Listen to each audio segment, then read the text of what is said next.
मुर्गी का अंडा सुहाना लगता है, अंडों का आमलेट सुहाना लगता है।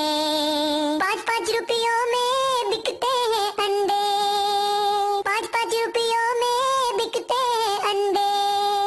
ये दाल के भाव से भी सस्ते मिलते हैं। मुर्गी का अंडा सुहाना लगता है, अंडों का आमलेट सुहाना लगता है।